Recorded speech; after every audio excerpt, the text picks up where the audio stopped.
तो यार आज के पॉडकास्ट में हम लोग को आईपीएल से रिलेटेड काफ़ी सारी जो नए नए रूमर्स निकल के आ रहे हैं, न्यूज़ निकल के आ रही है, उसको कवर करना है। उसके ऊपर एक लॉजिकल टेक लेना है कि क्या क्या चीज़ें वैलिड लग रही हैं और क्या क्या चीज़ें फालतू की बकवास है। उसमें केकेआर जैसी टीम्स, राजस्थान रॉयल्स जैसी टीम्स, मुंबई इंडियंस, आरसीबी से रिलेटेड बहुत चीज़ें आई हैं, सब कवर करेंगे। एंड इंडिया वर्सेस बांग्लादेश के पहले टेस्ट मैच की स्क्वाड भी आ गई है, तो उसको हम लोग एनालाइज करते हैं, एक प्लेइंग 11 टाइप का बनाने का ट्राई करेंगे कि कैसे हम लोग को दिख सकता है कॉम्बिनेशन बनता हुआ। एंड फुटबॉल में बहुत ही इंटरेस्टिंग टॉपिक है। फुटबॉल में बैलन डोर आने वाला है भाई, डेट निकल चुकी है उसकी। एंड जैसे जैसे पास आ रहा है 30 नॉमिनीज उन्होंने निकाल दिए हैं। सो हमें उसको डिस्कस करना है कि कौन कौन से ऐसे प्लेयर्स हैं जो कि शायद डिजर्व करते थे पर मिस आउट करके उस लिस्ट में, और 2-3 कुछ ऐसे प्लेयर्स हैं जो कि काफ़ी कॉन्ट्रोवर्शियल है, जो कि उसके अंदर है बट शायद होने नहीं चाहिए। And specifically we also have to talk about Messi and Ronaldo भाई। 2003 के बाद पहली बार ऐसा हुआ है कि ये दोनों लास्ट टाइम इस लिस्ट में नहीं थे। And finally it seems like कि वो पूरा एरा खत्म हो चुका है ऑफिशियली। तो ठीक है, we'll start with the IPL first, ठीक है। उसके बाद फिर इंडिया बांग्लादेश की बात करते हैं and then will move to football. जो सबसे पहला रूमर निकल के आ रहा है, एंड ये केकेआर का स्पेसिफिक हो जाएगा बहुत ज़्यादा, बिकॉज मुंबई इंडियंस के एग्जीक्यूटिव ने आके बोल दिया है ऑफिशियली न्यूज़ चैनल्स में कि स्काई कहीं नहीं जाने वाला है, स्काई रुकने वाला है हमारे साथ ही, हम उसको रिटेन करेंगे। मतलब ये ऑफिशियली आ गया है, ये एक एग्जीक्यूटिव ने बोल दिया है। ओके, ऑफ कोर्स अब एग्जीक्यूटिव ने बोला है, कोई पत्थर की लकीर तो है नहीं, बाद में चेंज भी हो सकता है, but it comes as a big shocker for all the KKR fans जो सोच रहे थे, इस उम्मीद में थे कि सूर्य कुमार यादव शॉकिंगली आएंगे ऑक्शन में और फिर केकेआर ऑफ कोर्स उनको खरीद लेगी। क्योंकि अब वो अपेरेंटली केकेआर तो छोड़ो, किसी और भी और टीम में नहीं जाने वाले हैं। ऐसी बातें हो रही हैं कि उनको रिटेन करा जाएगा अलॉन्ग साइड हार्दिक पांड्या।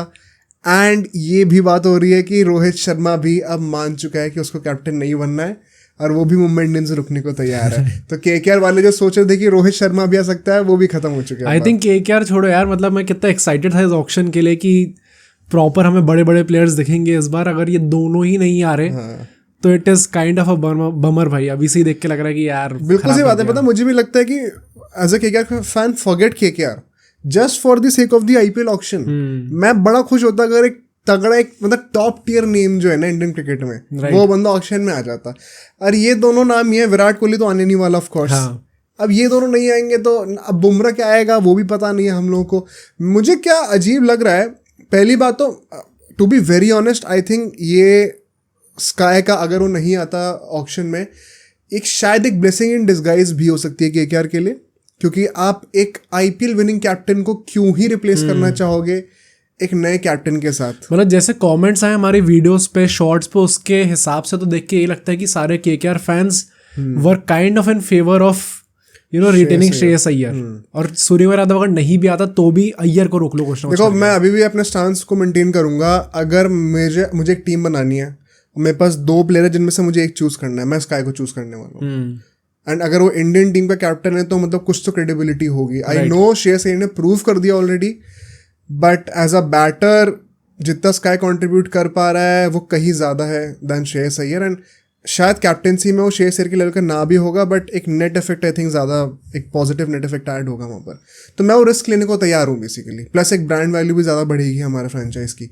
तो मॉनिटरली अग्री इट और नॉट, बैक एंड पे जो फ्रेंचाइज के लोग होंगे ना वो बहुत खुश होंगे देख के अगर स्काई आता है तो बहुत फाइनेंशियली बहुत फ़ायदा मिलता है उनको।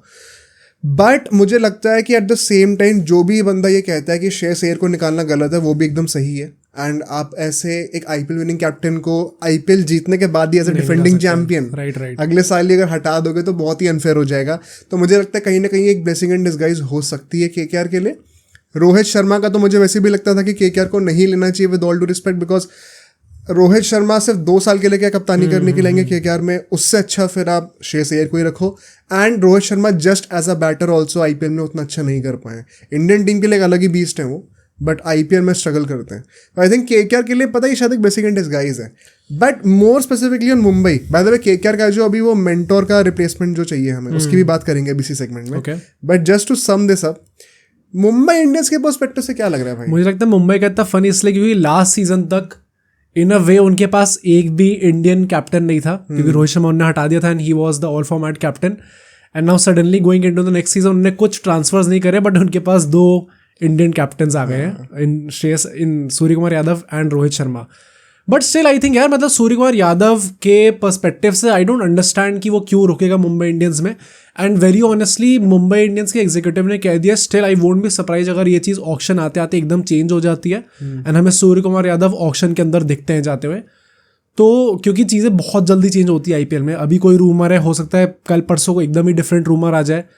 तो चीज़ें यूँ बदलती है एकदम. And that is why I think कि I still kind of think कि सूर्य कुमार यादव ऑक्शन में जाएंगे. एंड डिस्पाइट जो भी एग्जीक्यूटिव ने कहा है. बट मतलब यार मुझे समझ में नहीं आता कि क्यों वो रुकना चाहेगा मुंबई इंडियंस में. मेरा मेन प्रॉब्लम ये कि वो रुकना चाहे भी, अगर उसको रुकना चाहिए नहीं. अब बीसीसीआई को थोड़ा बहुत इंसिस्ट करना चाहिए कि आप ना रुको यहाँ पे. या तो क्योंकि अगर आप T20 फॉर्मेट के इंडिया के कैप्टन हो तो आपको प्रैक्टिस चाहिए भाई कैप्टनसी के पूरे साल. I think BCCI are in no position to intervene and they should not. Ideally मैं कह रहा हूँ इंटरवीन नहीं कर रहा हूँ, मैं इंसिस्ट वर्ड यूज कर रहा हूँ. इंसिस्ट करना चाहिए कि भाई बात मान, ये जरूरी है, कंट्री के लिए जरूरी है. रोहित शर्मा का कैप्टन नहीं भी बनता ना तो मैं समझ सकता हूँ बिकॉज वो T20 से रिटायर हो चुका है. तो अगर एज अ प्लेयर भी खेलना I can understand that. But अगर आप इंडियन क्रिकेट टीम के T20 कैप्टन हो, आप biggest T20 league in the world में कैप्टन नहीं हो, ऐसा हो ही नहीं सकता. और ऐसा होना भी नहीं चाहिए, वरना वो सेम सिचुएशन होगी जो कि 2024 में हुई थी कि हमारी कंट्री का कैप्टन जो कि वर्ल्ड कप में खेलने वाला उससे 2 महीने पहले तक वो कैप्टन नहीं था, उसको कैप्टनसी की प्रैक्टिस नहीं थी. वो हमारा किस्मत थी एंड रोहित शर्मा की ग्रेटनेस थी कि वो फिर भी मैनेज कर ले गया. बट ये हर बार नहीं होने वाला. एंड स्काई को उतना एक्सपीरियंस नहीं कप्तानी का जितना रोहित शर्मा को है. राइट. तो it does not make sense to me कि स्काई मुंबई इंडियंस में रुकते हैं अनलेस उसको कप्तान बनाया जाए. And this is where it gets tricky because apparently Mumbai Indians जो है वो चारों इंडियंस को रिटेन करने वाली है, हमारे सुपरस्टार्स को. Bumrah, Hardik Pandya, SKY and Rohit Sharma.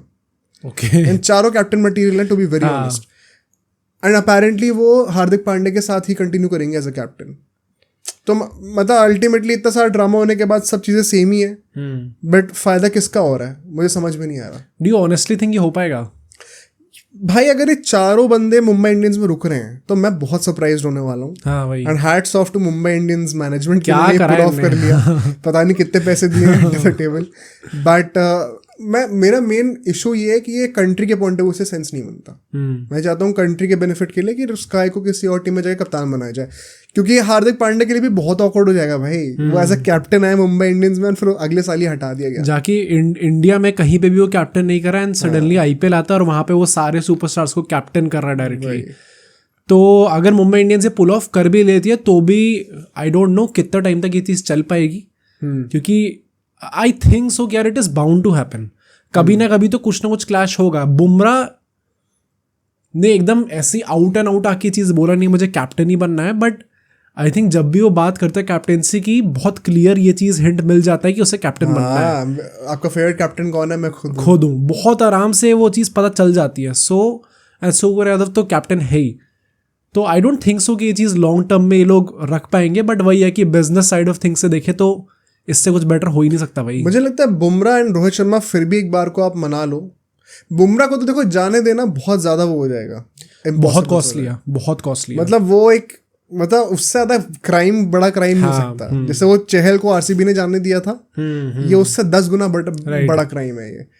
I think IPL की हिस्ट्री का सबसे बड़ा क्राइम होगा अगर आप बुमराह को छोड़ दो. चाहे उसके लिए आपको 100 करोड़ देने पड़ रहे हैं, अंदर टेबल आपको देने पड़ेंगे वो.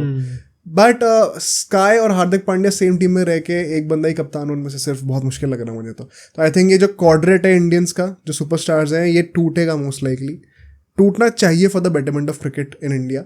बट जो सेकेंड पॉइंट है, coming back to KKR once again, and यहाँ पे हमें देखने को मिला है कि ऑफकोर्स KKR सबसे ज़्यादा अभी स्ट्रगल कर रही है मैनेजमेंट को पुट टुगेदर करने में. बिकॉज पूरी मैनेजमेंट जो है गौतम गंभीर साहब उठा के ले गए इंडिया टीम में.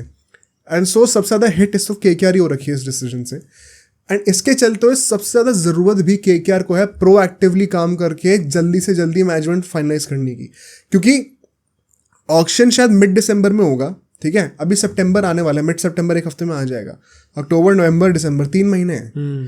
3 महीने में मतलब आपको अभी तुरंत काम करना पड़ेगा, तुरंत अपॉइंट करनी पड़ेगी अपनी पूरी टीम, तब जाके आप 2.5 महीने तो कम से कम दो कि आप ऑक्शन के लिए स्ट्रैटेजी प्रिपेयर कर पाओ। राइट। एंड अगर आपको लग रहा है सुनने में कि 2.5 महीने तो बहुत ज़्यादा होते हैं, पर ट्रस्ट मी इतना काम लगता है बैक एंड पे, इतना टाइम लगता है कि आप एक प्रॉपर स्ट्रैटेजी देखो। करने को तो आप क्या 1 महीना 2 हफ्ते भी काम करके पंजाब जैसे कर लो कि पता ही नहीं कौन सा प्लेयर ले रहे हैं, गलती से कोई और शशांक ले लिया।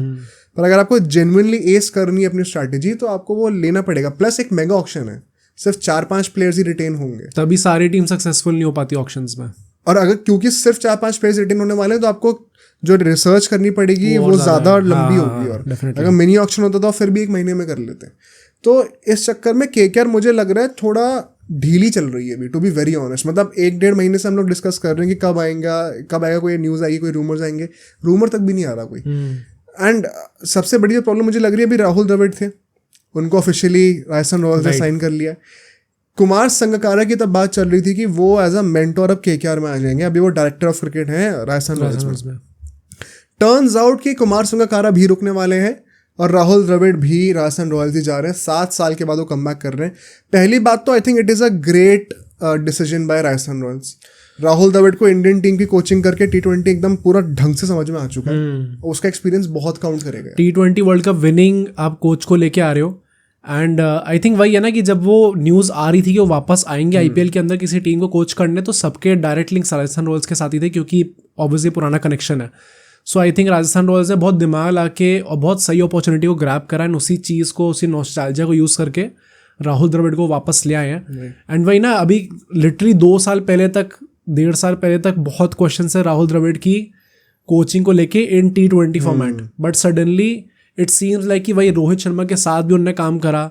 एंड रोहित शर्मा के खुद के जो प्लान्स है T20 को लेके, जैसे वो न्यूज़ निकल के आई थी कि रोहित शर्मा कई बार चाहते थे बट वो कोई स्पेसिफिक स्ट्रैटेजी इंप्लीमेंट करे, बट राहुल द्रविड़ की इंस्टेंट के अगेंस्ट जाता था वो। बट नाउ उनने वो चीज़ ओवरकम कर ली है एंड होपफुली राजस्थान रॉयल्स का जो लेवल था in the very first IPL, जिसके बाद वो कभी जीत ही नहीं पाए, होपफुली एटलीस्ट उसके क्लोज तो ला सकते हैं अब आगे जाके। एंड ये भी ऐसा रूमर निकल के आया था कि राहुल द्रविड़ को अपेरेंटली काफ़ी सारी फ्रेंचाइजेस ने अप्रोच किया था एंड सबने लिटरली ब्लैंक चेक दिया, आपको जितना पैसा चाहिए आप बताओ। पर बिकॉज ऑफ लॉयल्टी रीजंस वो पहले भी एसोसिएटेड रहे हैं राजस्थान रॉयल्स से, तो उसी के चक्कर में फिर वो दोबारा उसी टीम में गए। एंड मुझे लगता है एकदम सेंस भी बनता है इस बात का। आई होप कि उसमें से एक टीम केकेआर भी थी जिन्होंने ब्लैंक चेक ऑफर करा हो, वरना अगर राहुल द्रविड़ के लिए भी नहीं करा था तो आप क्या कर रहे हो मुझे समझ में नहीं आ रहा। बिकॉज मुझे लगता है टाइम रन आउट कर रहा है केकेआर के लिए, और अगर अभी इन लोगों ने सितंबर के एंड तक अपनी टीम फाइनलाइज नहीं करी मैनेजमेंट टीम, तो ये पक्का टैंक करेंगे मेगा ऑक्शन में, बहुत मुश्किल हो जाएगा। आप सिर्फ चंद्रकांत पंडित के भरोसे नहीं रह सकते। तो इट्स हाई टाइम, ये आखिरी के 2-3 हफ्ते हैं जिसमें केकेआर को कुछ ना कुछ एक्शन लेना पड़ेगा, वरना मतलब इतना तगड़ा खेल के जो तगड़ा डाउनफॉल आएगा ना उसके बाद अगले साल, वो बहुत ही एम्बैरेसिंग हो जाएगा। तो I hope as a KKR fan के लोग एक्शन लें। But now let's move to the next topic, and ये होने वाला है हमारे महेंद्र सिंह धोनी के बारे में। ओके, अपेरेंटली ऐसी न्यूज़ आ रही है, आई होप फर्स्टली कि ये सच ना हो, क्योंकि ये बहुत ज़्यादा एम्बैरेसिंग है। बात शुरू कहाँ से हुई थी कि मेगा ऑक्शन होगा तो 4 रिटेंशंस अलाउड होंगे, जैसे हर बार होता आ रहा है, यही एक ट्रेडिशन रहा है। और फिर इस बार मीटिंग्स हुई थी, काफ़ी लोगों ने कहा था कि हमें मेगा ऑक्शन नहीं चाहिए ही नहीं मेगा ऑक्शन, और अगर कर भी रहे हो तो कम से कम 5-6 रिटेंशंस दो या फिर RTM दो साथ में, ताकि आप एटलीस्ट जो टीम्स मेहनत कर रही हैं like KKR, like Mumbai, like CSK, वो अपना कोर तो रिटेन कर पाएँ। जो इन लोगों ने स्काउट करके इतना इन्वेस्टमेंट करा है प्लेयर्स में 5-6 सालों तक, अब वो जब अपने पीक पे आने वाले हैं तो उनको आप छोड़ दोगे। राइट। तो इसके चलते हुए एक ये पॉपुलर नोशन बना था कि डेफिनेटली 4 रिटेंशन से तो ज़्यादा ही मिलेंगी अब हर टीम्स को। अब चाहे वो 4 रिटेंशन प्लस RTM हो, या फिर मतलब 3-4 रिटेंशन करके 4-5 RTM दे दिए, या 6 रिटेंशन करके 1 RTM दे दिया, तो कॉम्बिनेशन और कॉम्पोजिशन चेंज होता रहेगा, लेकिन टोटल नंबर ऑफ जो प्लेयर्स आपकी टीम में रह सकते हैं वो 4 से ज़्यादा ही होने वाले थे। ओके, अब जो न्यूज़ आ रही है लेटेस्ट, वो ये होने वाली है कि 4+2 का आपका पॉलिसी लेके आ रहे हैं लोग, 4 रिटेंशंस और 2 RTM, तो 6 प्लेयर्स आप, मतलब आधी टीम आप रिटेन कर सकते हो।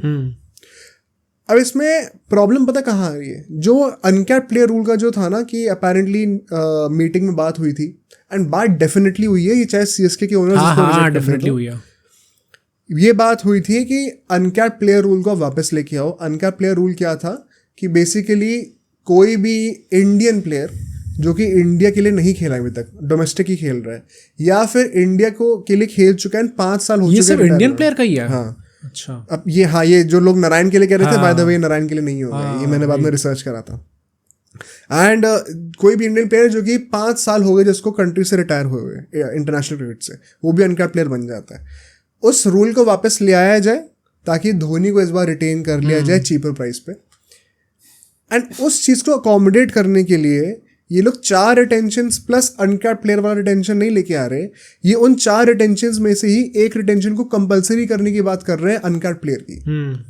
और ये बहुत अनफेयर होने वाला है बाकी सारी टीम्स के लिए, बिकॉज सीएसके को अनकैप्ड रिटेंशन के नाम पे एक टॉप टियर लेजेंड मिल रहा है लाइक MS धोनी।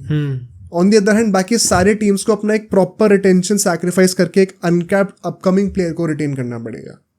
ये कहाँ का जस्टिस है? एक प्लेयर के चक्कर में आप पूरी टीम्स की धज्जियां उड़ा रहे हो। ये अगर सच होता है, आई होप ये सच ना हो, ये बहुत एम्बैरेसिंग है IPL के लिए। आई थिंक इतना शेमफुल है ये पूरा डिसीजन एंड इतना अनोइंग हो जाता है, क्योंकि पता है द सैड थिंग इज कि वही ना, इसका पूरा गुस्सा लोग निकालेंगे धोनी पे ही, हाँ। सोशल मीडिया पे, तो अल्टीमेटली लोग जितनी भी गाली अब्यूज देना वो सब लोग धोनी की तरफ देंगे। ये डिफरेंशिएशन क्रिएट करना बहुत जरूरी है कि इसमें धोनी का कोई लेना देना नहीं है। हम क्रिटिसाइज कर रहे हैं BCCI को यहाँ पे, बट द पॉइंट इज कि मतलब एक चीज होती है, अभी तक हम लोग इतनी पॉडकास्ट से क्या डिस्कस करते आ रहे थे कि अनकैप्ड प्लेयर आप लेके आ रहे हो तो इट बेसिकली मीन्स कि आप CSK को फेवर कर रहे हो। और वो चीज़ चलो ठीक है यार, पैसे के चक्कर में ये चीज़ें करनी पड़ती है, बट ये जो है कि आप कंपलसरी कर दे रहे हो 4 रिटेंशन के अंदर एक अनकैप्ड प्लेयर हो, इट मीन्स कि आप ना ही सिर्फ CSK को फेवर कर रहे हो, बाकी टीम्स को हार्म भी कर रहे हो। तो मतलब वो नेट इफेक्ट CSK का डबल हो जा रहा है उसके चक्कर में। तो इतना मतलब फर्स्ट टाइम सुनते ये चीज़ इतनी ज़्यादा अनोइंग लगी मुझे कि क्या ड्रामा क्या है भाई ये। मतलब सिर्फ एक फ्रेंचाइज, मैं तो प्लेयर के लिए भी नहीं कह रहा यार, अब से एक फ्रेंचाइज को इतना फेवर कर दोगे क्या कि उसके चक्कर में। फ्रेंचाइज की बात नहीं है, वो प्लेयर की ही यार अल्टीमेटली फायदा तो फ्रेंचाइज को हुआ। अगर धोनी किसी और टीम में होते हैं तो भी उस टीम को फेवर। हाँ, मतलब अब वो स्टार्टिंग से रहते आ रहे हैं तो CSK उस चीज़ का फल ले रही है, बट अल्टीमेटली फायदा तो फ्रेंचाइज को हो ही रहा है इसके चक्कर में। एंड बहुत ही ज़्यादा गंदी पार्शलिटी देखने को मिल रही है, एंड वही ना कि एक अगली साइड ऑफ IPL देखने को मिल रही है इसके चक्कर में, कि आपने इतना बड़ा डिसीजन ले लिया जिससे बाकी टीम्स को इतना बड़ा हार्म हो गया, जबकि मीटिंग के अंदर ही इतना हॉट टॉपिक था, लोगों ने इसके अगेंस्ट वोट करा था कि नहीं होनी चाहिए, और उसके बाद आप उसको और ज़्यादा हार्म कर दे रहे हो उन्हीं टीम्स को। वेरी शेमफुल भाई। मुझे तो ये समझ में नहीं आ रहा कि ये किस बेसिस पे इसको इम्प्लीमेंट कर पाएंगे। मतलब ये क्या एक्सपेक्ट कर रहे हैं कि बाकी टीम रिवोल्ट नहीं करेंगी। एक तो प्रॉब्लम पता क्या हो गई, अभी जय शाह जो है अब ICC में चला गया, तो अब वो जो एक जो होता है ना अकाउंटेबिलिटी होती है, इन पोजीशन ऑफ पावर जो बंदा होता है उसकी अकाउंटेबिलिटी होती है, वो बहुत आराम से आप शिफ्ट कर सकते हो। बहुत वो शेडी हो गया। अब कैसे मैं एक्सप्लेन करता हूँ, वो मीटिंग हुई थी जय शाह के अंडर, अब नया बंदा आ रहा है, वो बंदा बोल सकता है ये बात पहले डिस्कस हो गई थी, जय शाह बोल सकते हैं मेरे अंडर तो हो नहीं रहा, तो वो आप किससे लड़ोगे और बार बार किससे बात करोगे, तो वो कॉम्प्लिकेशन और बढ़ा दिया जाएगा। प्लस आई थिंक ये रूमर सच होने के भी चांसेस बहुत है, बिकॉज ये फाइनेंशियली बहुत सेंस बनाता है। मेरा बस ये कहना है कि अगर आपको अनकैप्ड प्लेयर लेके आना है तो उसको 4+1 पे लेके आओ, कि 4 रिटेंशन जो ओरिजिनली थी जिसमें से 2 फॉरेन प्लेयर्स को रिटेन करना अलाउड होता है और 2 Indian players including uncapped players आप रिटेन कर सकते हो। वो फॉर्मूला तो इंटैक्ट ही रखो, उसके ऊपर अगर आपको RTM या फिर एक अनकैप्ड प्लेयर की रिटेंशन देनी है तो वो दे दो, पर आप उन 4 प्लेयर्स में से इंक्लूड कर रहे हो, जबरदस्ती में कंपलसरी कर रहे हो कि आपको एक प्लेयर अनकैप्ड प्लेयर ही रिटेन करना है, वो बहुत ही अनफेयर हो जाएगा। इनफैक्ट SRH ने ये उस मीटिंग में ही बोला था कि आप जितने भी रिटेंशन ऑफर करोगे, हम तो कह रहे हैं 8 रिटेंशन ऑफर करो, पर आप जितने भी करोगे उसका कॉम्पोजिशन क्या होने वाला है वो हम पे छोड़ दो ना। हमें 4 के 4 फॉरेन प्लेयर रिटेन करने, हमें 4 के 4 इंडियन करने, वो हमारी मर्जी है। आप क्यों बीच में उंगली करके बता रहे हो कि नहीं इतने करने पड़ेंगे फॉरेन प्लेयर, इतने करने पड़ेंगे अनकैप्ड, इतने करने पड़ेंगे international Indian players. And I fully agree with that. Right, देखो IPL टीम्स जीतती वही है जिनका इंडियन कोर अच्छा होता है हमेशा। अगर किसी को बेवकूफ़ी करनी है कि उसको 4 के 4 फॉरेन प्लेयर्स रिटेन करने हैं तो वो भोगेगा ना उसकी फिर गलती का जो नतीजा होगा। उसमें BCCI क्यों एक स्पून फीडिंग कर रही है बैठ के कि आपको नहीं ऐसे ही डिसीजन लेना है। और आई थिंक स्पून फीडिंग इस मामले में भी करी जा रही है कि आप धोनी के नाम पे अनकैप्ड प्लेयर कंपलसरी कर दो, फिर कहो नहीं आपको एक अनकैप्ड प्लेयर भी रखना पड़ेगा फॉर डेवलपमेंट ऑफ क्रिकेट बोल देंगे उसमें आगे जाके। तो वो बहुत इजीली, मतलब तुम समझ रहे हो नैरेटिव कितना इजीली आप ट्विस्ट कर सकते हो। क्या पता धोनी जब चला जाए उसके लिए चेंज हो जाए, क्योंकि सेंस नहीं रहेगा ना फिर। अभी सिर्फ धोनी के लिए सेंस है यहाँ पे। हाँ। तो मैं तो फुल्ली अगेंस्ट हूँ इस चीज़ के, एंड आई होप ये जनरली इम्प्लीमेंट नहीं होती है, क्योंकि अगर हो जाएगी तो ये बहुत ही क्लियर केस ऑफ फेवरेटिज्म है, एंड एक बहुत ही clear case of business being favoured over sporting project वाला सीन आ जाएगा। एंड मतलब आप बॉर्डर लाइन कह रहे हो कि आईपीएल में बिजनेस ज़्यादा इंपॉर्टेंट है, जो एक्चुअली में आईपीएल जिस चीज़ से चलता है विच इज़ कि आप ऑन फील्ड क्या कर रहे हो उसका कोई इंपॉर्टेंस ही नहीं है, कोई रेलेवेंस ही नहीं है। राइट। तो मैं बिल्कुल अगेंस्ट इस चीज़ के। आई होप ये सिर्फ एक रूमर ही हो। बट जो नेक्स्ट पॉइंट मैं एक और बोलूँगा विच इज़ कि जो कैश फ्लो होने वाला है पूरे ऑक्शन का, कैश फ्लो से मतलब कितना पैसा इन्वॉल्व है बेसिकली अगर मैं बोलूँ तो वो बहुत बढ़ने वाला है। अभी 100 करोड़ की पर्स होती है हर टीम के पास, वो अपेरेंटली बोल रहे हैं 120 से 140 करोड़ तक कर सकते हैं। 20 to 40% इंक्रीज होगा सीधा के सीधा। और ये एक्चुअली बनता भी है बिकॉज 100 करोड़ की पर्स बहुत टाइम से चलते हुए आ रही है। और अभी जो लेटेस्ट ब्रॉडकास्टिंग राइट्स नेगोशिएट हुए थे जिसके अंडर 118 करोड़ रुपए मिलते हैं हर एक मैच ब्रॉडकास्ट करने के बीसीसीआई को, वो इतना पैसा उनको मिल रहा है, 5-10 हज़ार करोड़ मिल रहा है, उसमें से आप सिर्फ 1000 करोड़ जो है बेसिकली 100 into 10 वो टीम्स को ऑक्शन में लगाने के लिए दे रहे हो। एक बहुत ही मोटा प्रॉफिट और मार्जिन जो है वो बीसीसीआई अपने पास रखती है। आई थिंक उसको ज़्यादा इन्वेस्ट करना चाहिए आईपीएल में ही। ये पैसे सिर्फ बाय द वे सिर्फ आईपीएल से कमा रहे हैं, ये जो 5-10 हज़ार करोड़ जो मैं बोल रहा हूँ। राइट। ऐसा नहीं है कि पूरे साल का रेवेन्यू सिर्फ आईपीएल से। तो आईपीएल का जो पैसा आ रहा है उसको आईपीएल में ही और इन्वेस्ट करो ना, थोड़ा सा और एंटरटेनिंग बनाओ और इंसेंटिव दो। तो वही उसी की बात हो रही है। 140 करोड़ तक की पर्स हो सकती है, मोस्ट लाइकली 120 करोड़ मुझे लगता है होगा फिर। एंड जो अच्छी बात है कि जो बेस प्राइस होगी ना सारे प्लेयर्स की अभी 20 लाख पे होती है, 20 लाख मिनिमम बेस प्राइस होती है एंड हाईएस्ट होती है 2 करोड़।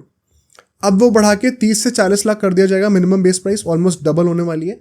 एंड ऊपर के रेंज में 3 करोड़ तक जा सकता है वो, तो 1.5 गुना वहाँ भी बढ़ा दिया जाएगा। आई थिंक प्लेयर्स वही है, इस पूरे डिसीजन से प्लेयर्स ही होंगे जो विनर्स आएंगे इस पूरे डिसीजन से, क्योंकि वही 20 लाख से आपने डायरेक्टली उसको ऑलमोस्ट डबल कर दिया है।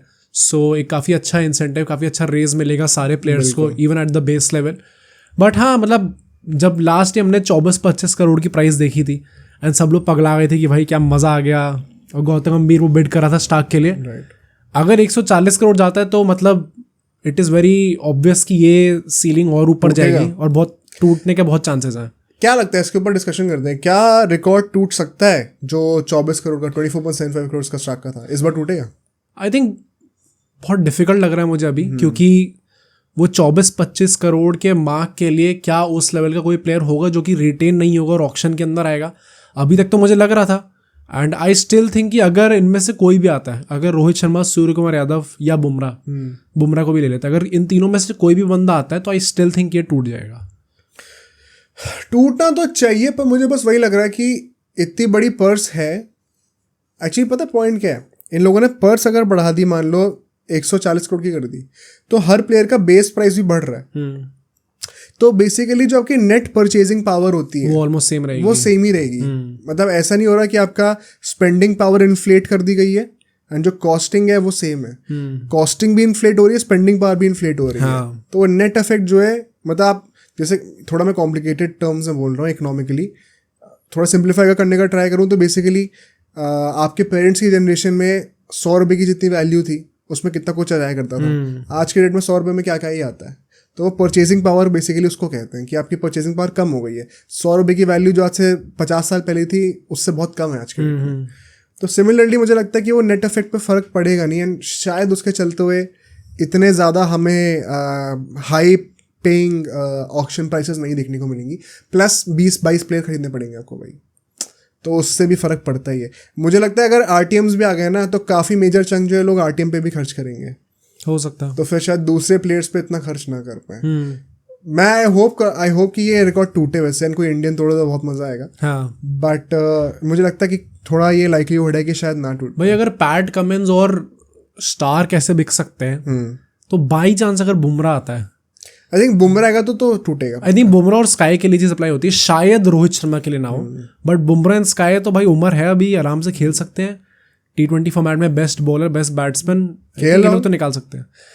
केएल राहुल के लिए वही है ना कि अब कोई फ्रेंचाइज इतनी बेवकूफ होनी चाहिए क्या कि वो 24-25 करोड़ का मार्क तोड़ दे केएल राहुल के लिए। क्यों बेवकूफ भाई, डिजर्व नहीं करता बंदा यार? वेरी ऑनेस्टली T20 फॉर्मेट में तो आप क्यों इतना खर्च करोगे? हाँ, तो आई डोंट थिंक सो कि इतना करना चाहिए। एंड अगर सूर्य कुमार यादव के लिए हम लोग कह रहे हैं तो इन T20 फॉर्मेट उसकी बैटिंग और केएल राहुल की बैटिंग मतलब ज़मीन आसमान का फ़र्क है। तो वेरी ऑनेस्टली मतलब उसके आसपास भी नहीं आता, and that is why I think ये रिकॉर्ड टूटना केएल राहुल के लिए मतलब वो फ्रेंचाइज का बेवकूफ होना बहुत ज़्यादा इंपॉर्टेंट होगा। मेन पॉइंट ये है कि केएल राहुल की ब्रांड वैल्यू जो है उससे बहुत फायदा होगा। Plus he is a marquee Indian player भाई, एंड विकेट कीपिंग और बैटिंग दोनों करता है, कप्तानी भी कर सकता है, तो मल्टीपल स्किल्स है उसके। मतलब वो होता है तो फिर वो भी तोड़ देगा, रोहित शर्मा भी तोड़ देगा। उसके पास एज फैक्टर है, मतलब पर उसकी market value almost double triple है। हाँ वो भी पॉइंट है। शॉर्ट टर्म है लेकिन है तो। हाँ तो ये देखते हैं भाई। बट जो लास्ट पॉइंट होने वाला है, हमने फ्रेंचाइज की बात करी तो आरसीबी की बात करना बनता है। एंड इस सेगमेंट में हम लोग बात करेंगे क्या आरसीबी से रूमर्स आ रहे हैं। बहुत फनी रूमर्स भी हैं। लाफिंग भाई भाई क्योंकि जो एक रूमर है वो ये है कि डेविड वार्नर की बात चल रही है आरसीबी में आने की। हाँ। और ये ऐसे देखो एकदम से सुनने में तो बड़ा सही लगेगा भाई, डेविड वार्नर और विराट कोहली दो मतलब ऑल टाइम टॉप स्कोरर्स के उसमें आते हैं, टॉप 5 में, उनको तो रखना सेम टीम में, क्या मस्त बात है, दोनों से ओपनिंग कराओ, लेफ्टी राइटी कॉम्बिनेशन भी है, वार्नर तो एक्सप्लोसिव भी है। पर मतलब टू बी वेरी ऑनेस्ट, तुम वार्नर का पिछले 1-1.5 साल का फॉर्म देखो T20s में, आईपीएल में ही देख लोगे तुम स्ट्रिक्टली, और फिर तुम ये सोचो कि एक्चुअली में किसको रिप्लेस कर रहे हैं। क्योंकि रूमर ये है कि ये लोग फैट डू प्लेसी को, जो कि भी 40 साल का है, उसको ये लोग रिलीज करने वाले, एंड क्योंकि वो कैप्टन था और ओपनर था, उसको ये लोग रिप्लेस करेंगे डेविड वार्नर से, जो कि खुद 37 ईयर्स का है, 37-38 का हो जाएगा अभी। मतलब क्या दिमाग लगा रहे हो भाई। आई थिंक ये पूरा फिर से वही है, मार्केटिंग पर्सपेक्टिव है बहुत तगड़ा, क्योंकि वार्नर की इंडियन फैन बेस बहुत तगड़ी है। इंडियन फैन बेस अच्छी है। वार्नर और कोहली जो कि पहले आपस में इतना लड़ते थे, वो सेम टीम में खेलेंगे। कोहली उसकी कैप्टेंसी के अंडर खेलेगा, वो बहुत बड़ी चीज़ है। दोनों ओपनिंग कर रहे हैं साथ में। दो आपके ऐसे प्लेयर्स हैं जो कि T20 फॉर्मेट से रिटायरमेंट ले चुके हैं, और अगर वो आपके लिए ओपनिंग कर रहे हैं, एंड इमेजिन वो दोनों आपके स्टार प्लेयर्स हैं। हाँ, तो जो भी मतलब इंटरनेशनल क्रिकेट खेलते भी नहीं T20 में। बहुत ही ज़्यादा मतलब टिपिकल आरसीबी डिसीजन होगा वो। एंड वही ना, मतलब यार अब अगेन साल भर साल वो देखते हो, और after some point of time वो फनी लगता भी नहीं है। मतलब थोड़ा लगता है कि भाई अब क्या कर रहे हैं। फैंस के लिए बुरा लग रहा है भाई, तुम क्या स्ट्रैटेजी, इतना दिमाग ला के ये रूमर निकाला तुम लोगों ने। एंड कई बार ऐसा होता है कि मैनेजमेंट ही लीक करती है रूमर। हाँ डेफिनेटली राइट। तुम क्या सोच रहे हो टेस्टिंग द वाटर्स। अच्छा ये बात पता फिर भी ठीक लगेगी तुम्हें, अभी हम इस पे हंस रहे हैं। जो ओरिजिनल रूमर था वो पता है क्या था, कि ये लोग फैट डू प्लेसी को रिटेन करेंगे, और वो भी नॉट एज अ कैप्टन, तो फिर एज अ प्लेयर 40 साल की उम्र में भाई अगले 5 साल के लिए मेगा ऑक्शन में रिटेन करेंगे ये लोग। उससे तो बेटर है कि भाई वार्नर ही ले लो। नया थाला बनने जा रहा है भाई फाफ डू प्लेसी। भाई अगर आप मेगा ऑक्शन में उतर रहे हो, and most likely mega auction अब 3 साल में नहीं होगा, 5 साल में ही होगा, तो आप मेगा ऑक्शन में जिस जिस बंदे को रिटेन कर रहे हो ना, वो आप अगले 5 साल के पर्सपेक्टिव से रिटेन करने का सोच रहे हो। अगर आप फैट डू प्लेसी को रिटेन कर रहे हो तो आप क्लियरली कह रहे हो कि हमने इतना लंबा सोचा ही नहीं है। 2 साल और खेल जाए मस्त, काफी है, जो कि धोनी के साथ हो रहा है। वजह भाई मिसिल मुझे लगता है सीएसके क्या कर रही है। भाई तुम अपनी टांग पे कुल्हाड़ी मारने वाली चीज होती है, एटलीस्ट 3 साल तो दो, 5 में से 4 साल आइडियली, 5 हर कोई नहीं दे पाता है। बट फैट डू प्लेसी ऐसा कुछ कंट्रीब्यूट भी नहीं कर रहा है, तो अब नारायण जैसे बंदे हो कि भाई कंट्रीब्यूशन ही इतना है कि लेना ही पड़ेगा। राइट। अगर आप फैट डू प्लेसी को रिटेन करो, plus not as a captain का क्या सेंस है भाई। तो आप कैप्टन के लिए केएल राहुल को लेके आओगे, मतलब फिर फैट डू प्लेसी को एज अ बैट्समैन खिलाने वाले हो। वो तो रोहित शर्मा वाली बात ही हो गई फिर, कि वो इतना परफॉर्म भी नहीं करता है, वो और ज्यादा एज है उसकी। और रोहित शर्मा तो फिर भी हाँ 37-38 का। मतलब बेवकूफ़ी। मुझे लगता है कि रूमर्स भी जानबूझ के डम वाले निकाले जाते हैं क्या आरसीबी के लिए।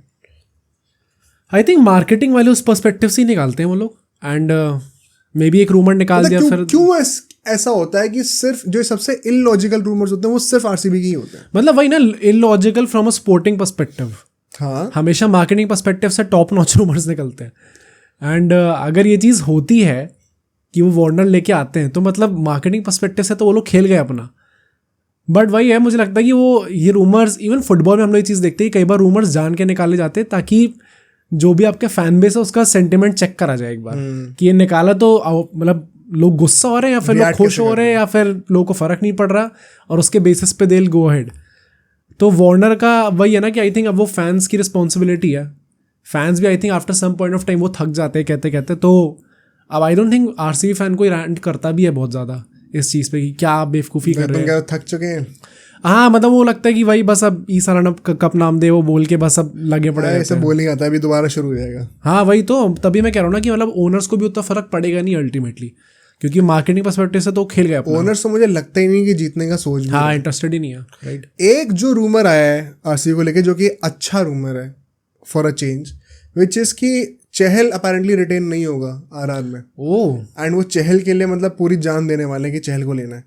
आई होप ये सच हो।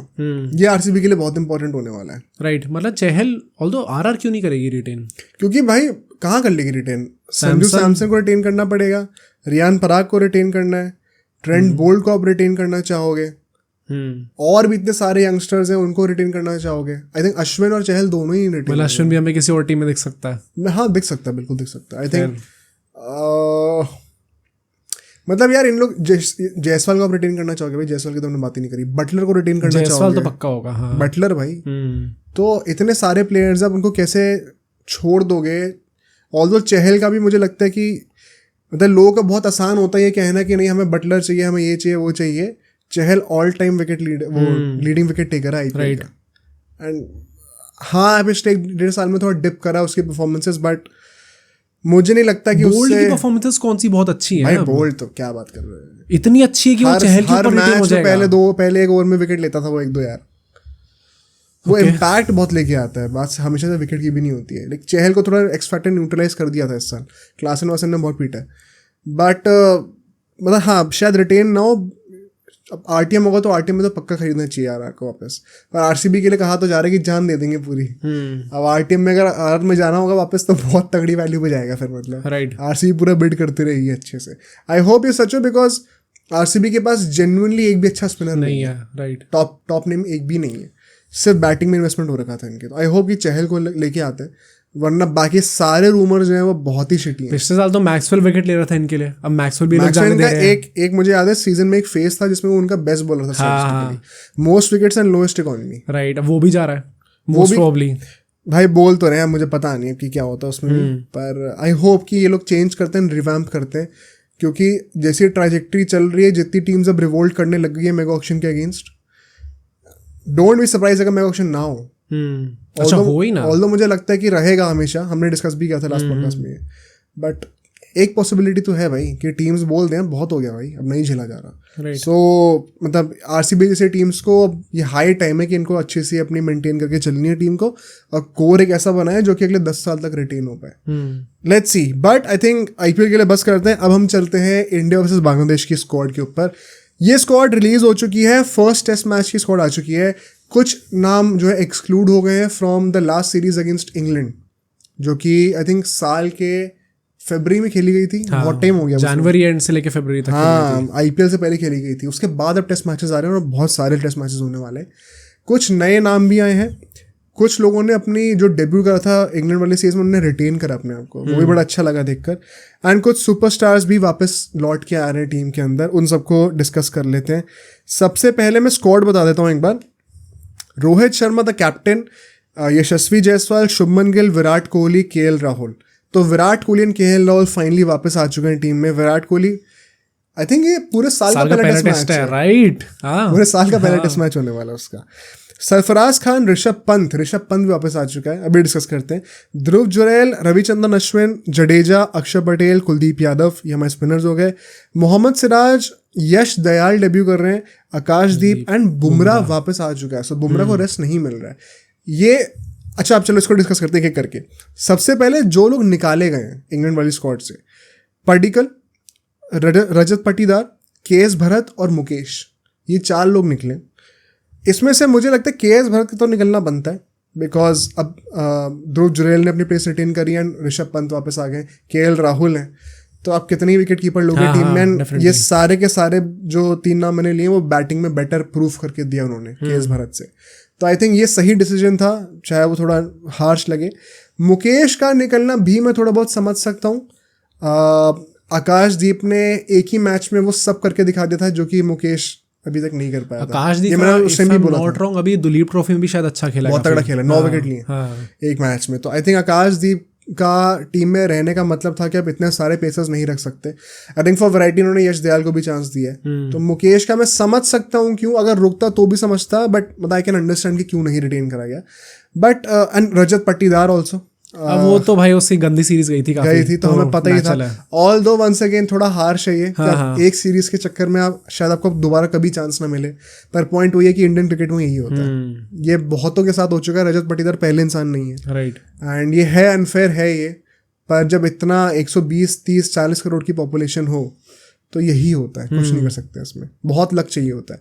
देवदत्त पडिक्कल ऑल्दो उसने 50 मारी थी जो एक टेस्ट मैच खेला था, राइट, उसके बाद उसको कंटिन्यू नहीं कराया गया, वो थोड़ा अनफेयर है भाई, अनफेयर है। बट मतलब अभी जो स्क्वाड सेलेक्ट हुई है उसमें आप किसको ही निकालोगे, किसकी कहाँ जगह बन रही है हाँ, मतलब इधर वो नहीं खेल पाएगा most probably. So not just that, वही है ना कि आप इस स्क्वाड में से आप किसको निकालोगे, किसको सोचेगा यार ये डिजर्व नहीं करता होना। पर शायद एक आर्गुमेंट ये थी कि आप उसको टीम में रख के एटलीस्ट लूप में तो रखते, स्क्वाड में रख के आप लूप में रखते कि हाँ तेरे को कॉल अप कभी भी आ सकता है, तो टीम के साथ जेलअप हो जाए माहौल में, एंड फिर जब भी ज़रूरत पड़ेगी, जब भी कोई इंजरी होगी तो आपको रिप्लेस कर दिया जाएगा।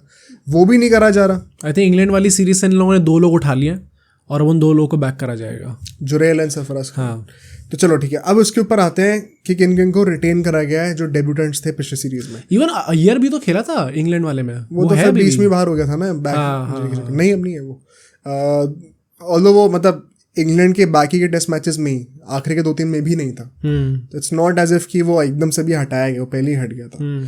ध्रुव जुरैल, सरफराज खान, आकाशदीप, इन तीनों ने अपनी प्लेसेस रिटेन करी हैं। आकाशदीप ने एक ही मैच खेला था, बहुत इंप्रेस किया था, हम सबको याद है। सरफराज खान और ध्रुव जुरैल ने भी अपने अपॉर्चुनिटीज में रन मारे थे, तो आई थिंक इन दोनों का रुकना तो काइंड ऑफ गिवन ही था। सरफराज खान के लिए it is a great news, because कई बार ऐसा होता है ना कि आप आईपीएल नहीं खेल रहे, ध्रुव जुरैल ने तो फिर भी आईपीएल खेला था और पूरा सीजन T20 का था, तो साल के स्टार्टिंग में जो अपना परफॉर्म करा लोग भूल जाएंगे। एंड सरफराज खान जैसे बंदे के लिए जो ऑलरेडी फेवर्ड नहीं रहा है, बहुत आसान होता है भूलना, जो कि kind of you could argue कि देवदत्त पडिक्कल के साथ हुआ है। बट अगर उसको रिटेन करा जा रहा है, इसका मतलब ये है कि अजीत आगरकर एंड गौतम गंभीर परहैप्स उसको लॉन्ग रन के लिए भी देख सकते हैं। वेरी ऑनेस्टली मैं थोड़ा सा सरप्राइज था सरफराज खान के, हाँ, क्योंकि मुझे लगा था कि शायद भूल गए होंगे लोग ऑन पर्पस। यार ऑन पर्पस अब है या नहीं है वो मुझे नहीं पता, बट मुझे लगा था ये कि शायद देर आर चांसेस कि शायद अब रिटेन ना हो। ध्रुव जुरैल का तो मुझे इसलिए लगा था क्योंकि केएल राहुल इंडिया में तो कीपिंग नहीं करने वाला, सो नेचुरली ऋषभ पंत के अलावा एक और कीपर चाहिए होगा, एंड मोस्ट लाइकली ध्रुव जुरैल ही होगा। सो उसका तो मुझे लगा ही था कि हो जाएगा, बट सरफराज खान का टू सम एक्सटेंट, बहुत ज़्यादा नहीं, बट थोड़ा सा मैं सरप्राइज था कि इन लोगों को याद थे और इन लोगों बट अच्छी बात है, मैं सपोर्ट करता हूँ इस चीज़ को। आई थिंक ये तीनों बंदे हैं जिन्होंने अपने आप को रिटेन करा है, वो तीनों डिजर्विंग बंदे हैं, तो ये अच्छा डिसीजन है बीसीसीआई से। फिर हम लोग देखते हैं यश दयाल को डेब्यू कॉल अप मिला हुआ है। हाँ, अच्छा, मैं ये सोच रहा था कि क्या आप टेम्प्टेड हो गए अर्शदीप सिंह को लाने के लिए, क्योंकि वो ऑलरेडी इंडियन टीम के सेटअप में है और आप उसको as a left arm pacer test matches में ले आओ। ऑल्दो कई सारे आर्ग्यूमेंट्स हैं कि उसकी फिटनेस अभी उतनी है नहीं कि वो कंसिस्टेंटली टेस्ट मैचेस खेल पाए, अभी डेवलप करना है उसको, ही इज़ ऑल्सो यंग। तो शायद यश दयाल को, जिसकी डोमेस्टिक परफॉर्मेंसेज अच्छी रही हैं, आईपीएल में अच्छा परफॉर्म करा इस बार, उसको एक कॉल अप दिया गया हो।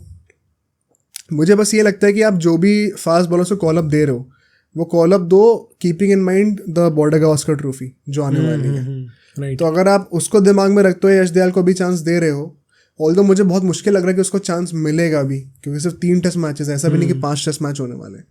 एंड आप चाहोगे कि आप बीजीटी शुरू होने से पहले ही क्वालिफाई कर जाओ फाइनल्स के लिए, तो उसके लिए आपको सारे मैचेस जीतने भी हैं। तो उसके चलते हुए शायद यश दयाल को चांस मिले ना।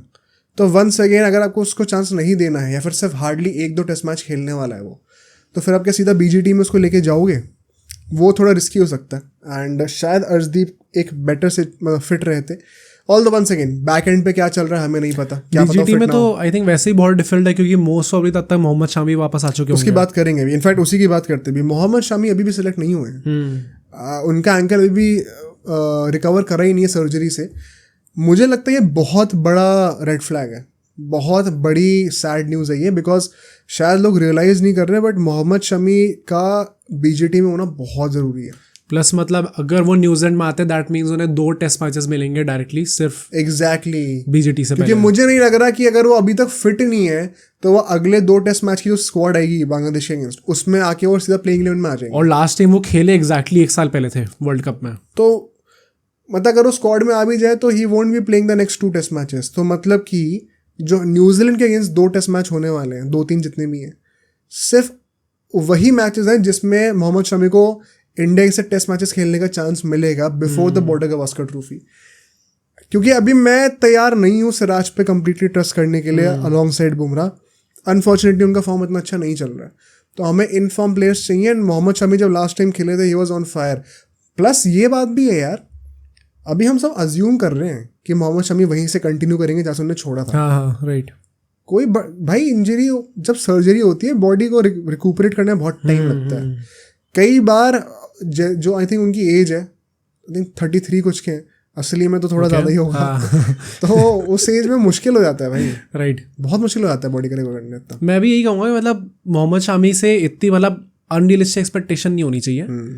एंड देखना पड़ेगा कि कैसे वो फिट इन करते हैं। बट वही है ना कि अगर वो नहीं करे तो बीजीटी में जाते हमारी हालत थोड़ी ख़राब हो जाएगी। वही, क्योंकि आप बेसिकली फिर क्या कह रहे हो, देखो बीजीटी में तो आप 3 पेसर खिलाओगी, तो सिराज एंड बुमराह हो रहे हैं, आप थर्ड पेसर आप किसको रखेंगे? आकाशदीप को रखेंगे फिर, राइट। तो although I am open to it, but आप आइडियली चाहोगे ना कि एक वेटरन एक्सपीरियंस तगड़ा बंदा हो एक साथ में। तो थोड़ा सा शेडी तो है भाई मामला। एंड एक जो लास्ट पॉइंट होगा स्क्वाड से रिलेटेड वो मैं बोलूँगा, जो जिन लोगों का कमबैक हुआ है, Virat Kohli and KL Rahul first in की बात कर लेते हैं। विराट कोहली का तो आना था ही। वंस अगेन मुझे लगता है ये जो 10 टेस्ट मैच होने वाले हैं बिफोर WTC फाइनल, ये मेक और ब्रेक है when it comes to the Fab Four, जो हमने अभी रिसेंटली डिस्कस किया था। नॉट दैट विराट कोहली को कुछ प्रूव करने की ज़रूरत है, बट आई एम श्योर जब वो देख रहा होगा रूट को रन मारते हुए, स्टीव स्मिथ को रन मारते हुए, केन विलियमसन को रन मारते हुए, वो अंदर थोड़ी फायर तो होगी भाई। अभी 5 टेस्ट मैचेस में तो आपके पास बहुत अच्छा मौका है कि आप शायद 2 सेंचुरी मार दो। 2 तो मारनी है, तो बहुत ही ज़्यादा इंपॉर्टेंट अभी विराट कोहली का। एंड आई होप कि he stays consistent in the sense कि वो अवेलेबल रहते हैं सारे मैचेस के लिए। अब तो वैसे रह गई, बीजीटी आने वाली है, अब तो रहना ही पड़ेगा। But going forward also I hope कि consistently he is available and hopefully वो रन मारते, क्योंकि वही ना, मतलब लास्ट टाइम IPL ही था जब रन आए थे कोहली के बैट से, उसके बाद से रन आए नहीं है कोहली के बैट से। So hopefully he finds his form in these test series.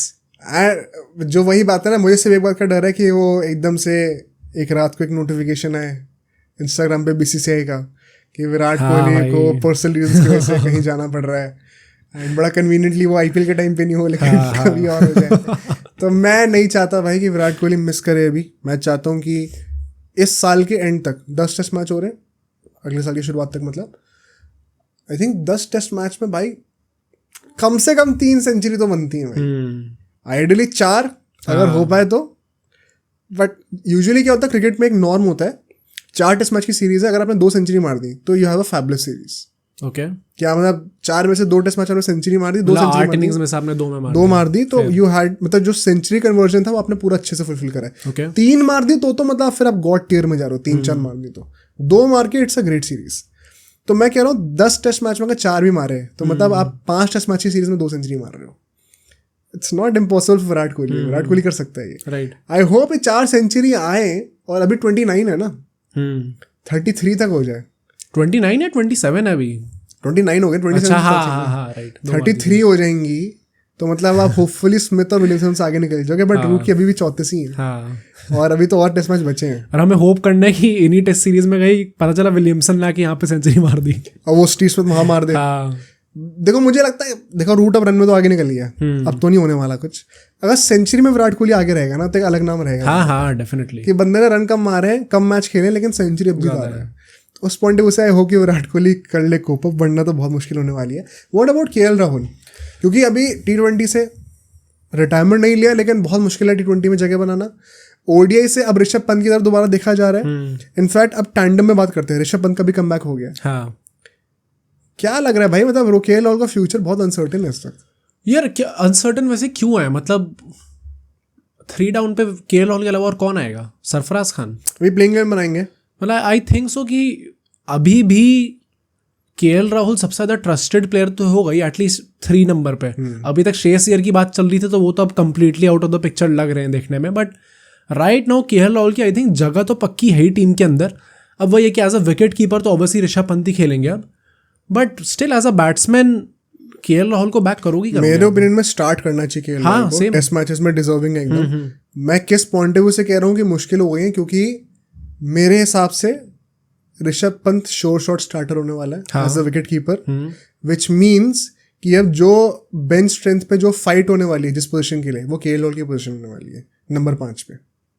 हाँ फेयर। सरफराज खान लड़ेंगे वहाँ पे, शायद ध्रुव जुरैल भी लड़ना चाहे एज अ बैटर खेलने के लिए वहाँ पे, बिकॉज मुझे नहीं लगता पर्सनली कि ऋषभ पंत बाहर होने वाले टीम से। हाँ चाहे परफॉर्मेंस अभी आए ना आए, वो एक कहता ना एफडी में पैसे डाल दिए और रखा हुआ है, जब होगा तो होगा, देखा जाए, जब निकालने की जरूरत पड़ेगी निकालेंगे। मतलब एट टाइम्स जब केएल राहुल के पास वो एडवांटेज होती थी कि वो कीपिंग भी कर लेंगे, अब वो फैक्टर वो नहीं रहा है।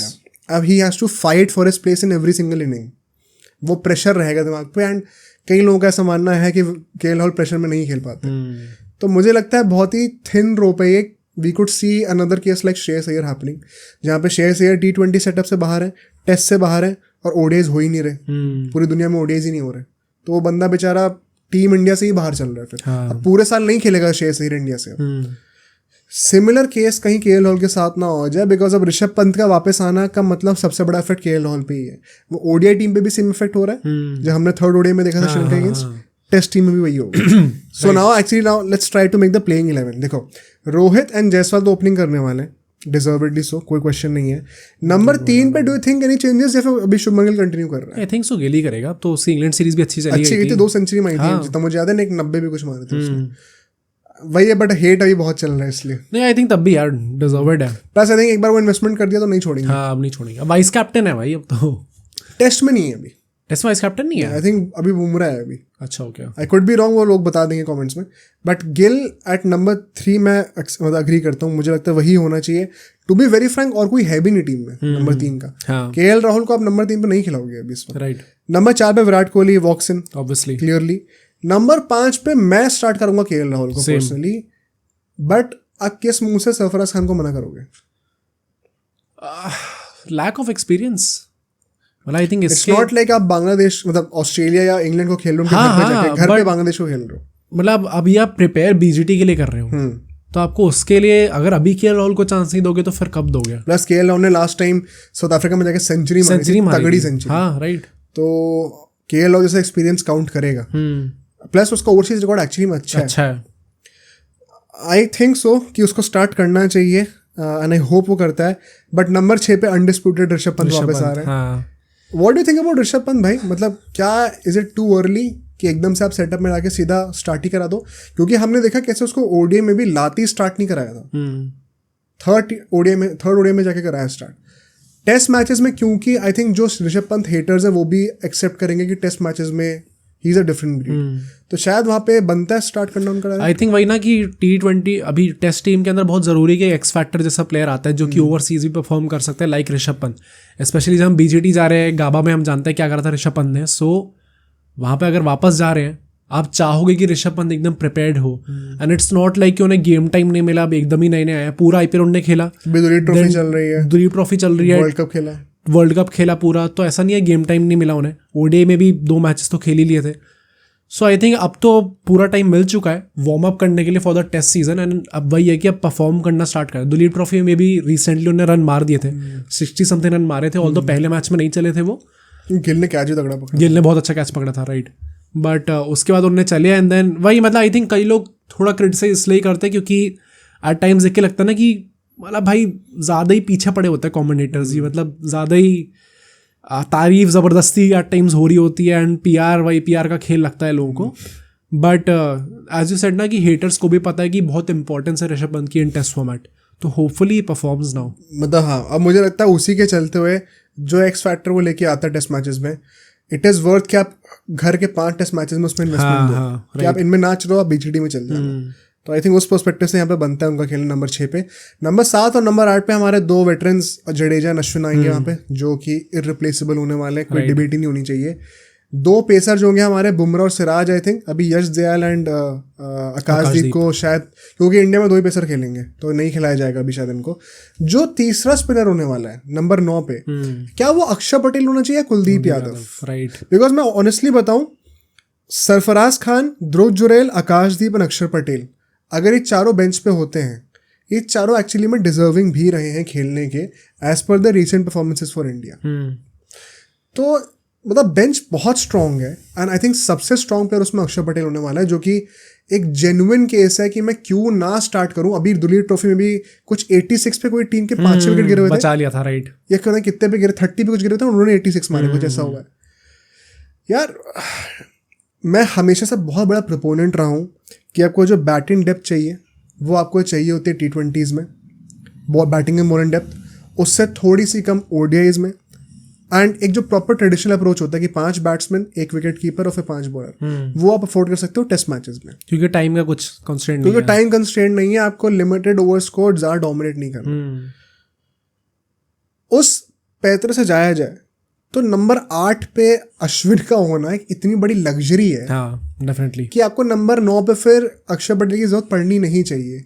एट द सेम टाइम ये भी एक फैक्ट है कि आपको डेप्थ अगर मिल रही है हर जगह तो बोनस तो है ही, आपको जरूरत नहीं है लेकिन बोनस है। एंड इस बोनस के चलते हुए जब जडेजा, अश्विन और अक्षर पटेल आते हैं बैटिंग करने के लिए, इंडिया की जो डेप्थ है वो टेस्ट फॉर्मेट में इन द वर्ल्ड बेस्ट है। इंग्लैंड की लिमिटेड ओवर्स में अच्छी रही है, इंडिया की इन द वर्ल्ड बेस्ट। और ये मैं नहीं कह रहा हूँ, ये पूरे दुनिया के हर कंट्री के कमेंटेटर्स और पूरे दुनिया के हर कंट्री के कैप्टन्स भी कहते हैं। तो क्या आप उस एडवांटेज को छोड़ना चाहते हो at the cost of Kuldeep Yadav? क्योंकि to be very honest, Kuldeep Yadav as a bowler जो लेवल अप करा है, perhaps he is even better than Axar Patel right now. I think bowling में तो जेन्युइनली कोई, एंड लोग आर्ग्यू करेंगे कि थोड़ी बहुत बैटिंग भी करने लग गए। हाँ मतलब इंग्लैंड सीरीज में दिखा तो था थोड़ा हमें, बट वही है यार, मतलब अक्षर पटेल बाहर भी होता है ना तो इतना सैड लगती है वो चीज़ सुन के, क्योंकि जो भी सब कर सकता है वो कर तो रहा ही है।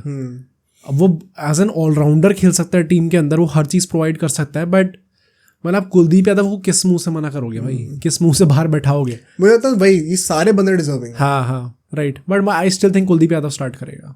तो अक्षर पटेल को किस मुंह से मना कर रहे हो यार? जस्ट बिकॉज वो बंदा अभी ODI सीरीज में भी अच्छा खेला था। कुलदीप यादव से इनफैक्ट कई लोग कहेंगे बेटर खेला था अक्षर पटेल ना। हाँ मतलब कुलदीप यादव का अभी ये दुलीप ट्रॉफी में भी एक ही विकेट आया था एक सीरीज। आई थिंक पॉइंट बस वही है कि अभी तक पूरे साल हमने जब परफॉर्मेंस देखी अक्षर पटेल की, वो उस टाइम पे ज़्यादा फिटिंग इसलिए थी क्योंकि आपको क्रिकेट के हर एस्पेक्ट में, बैटिंग बॉलिंग फील्डिंग, हर जगह आपको उसकी ज़रूरत थी। टेस्ट में इट इज़ डिफरेंट, अब आपको एक वो आप स्पेशलाइजेशन में खेलोगे तो भी चल जाएगी टीम, जब आपके पास ऑलरेडी इतनी डेप्थ है। नंबर 8 पे अश्विन आ रहा है तो और क्या चाहिए आपको?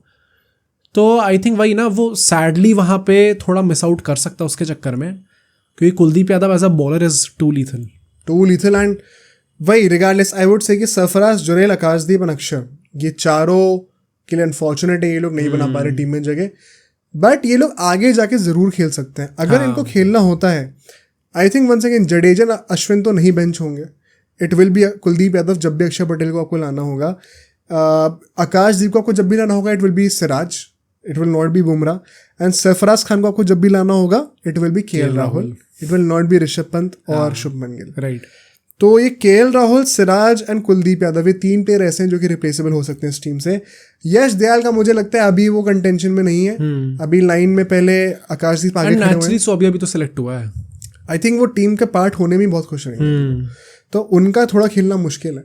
बट आई थिंक ये हम लोग नेक्स्ट मंडे जब अब दोबारा पॉडकास्ट करेंगे थोड़े करंट अफेयर्स पे, तो तब तक भी सीरीज शुरू नहीं हुई होगी। आई थिंक 10 दिन है ना अभी, 19 से, राइट। तो तब शायद हम लोग परहैप्स एक और डिटेल प्रेडिक्शन टाइप का कुछ कर सकते हैं। Any last thoughts on the selection? Do you think कुछ सरप्राइजेस थे या फिर तुम चाहते थे किसी प्ले को देखना? आई थिंक वेरी ऑनेस्टली कोई खास सरप्राइज नहीं था, मुझे बस एक बार दिमाग में था कि क्या ऐसा हो सकता है कि बाई चांस श्रेयस अय्यर आ जाए टीम के अंदर, क्योंकि इंडिया में सीरीज थी, ऐसा भी नहीं था कि बाहर सीरीज है, जगह नहीं बनती। हाँ वही है कि मतलब जगह नहीं बनती, उसकी परफॉर्मेंस अच्छी नहीं रही। आई जस्ट अभी KL राहुल, सरफराज खान सब लाइन में खड़े हैं, ध्रुव जुरेल उसी पोजीशन में, श्रेयस अय्यर को भी खेलना है, कहाँ से ले लो? हाँ राइट।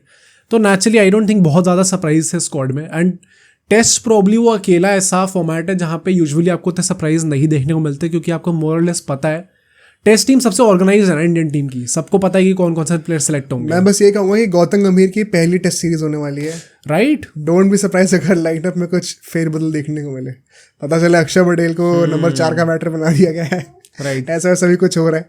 तो मैं उस चीज़ के लिए एक्साइटेड हूँ कि ये जो एग्जिस्टिंग सेटअप है जो कि वर्ल्ड क्रिकेट को डोमिनेट करता हुआ आ रहा है। हाँ, WTC फाइनल में आके हम हार जाते हैं, उससे पहले हमेशा नंबर 1 होते हैं। उस सेटअप में क्या कुछ चेंजेस होने वाले हैं? That's a good point actually, क्योंकि अभी तक ना वो एक सीरीज हुई है इन ODI की, बट ऑलरेडी लोगों ने सवाल उठाने स्टार्ट कर दिए गंभीर की लॉन्गर फॉर्मेट्स में कैसे वो कोचिंग करेगा उसमें।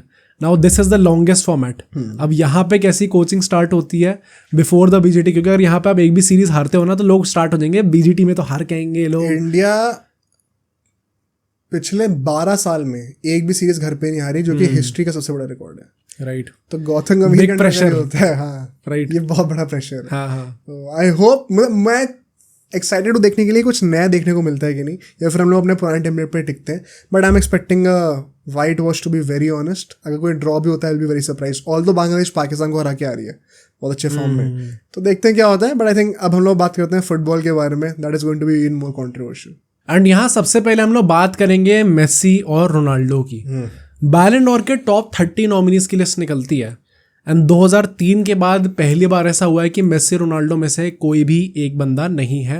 ऑल्दो रोनाल्डो के तो 2 साल चल ही रहे थे। रोनाल्डो के तो ऑलरेडी 2 साल चल रहे थे, बट अब मेसी भी नहीं है।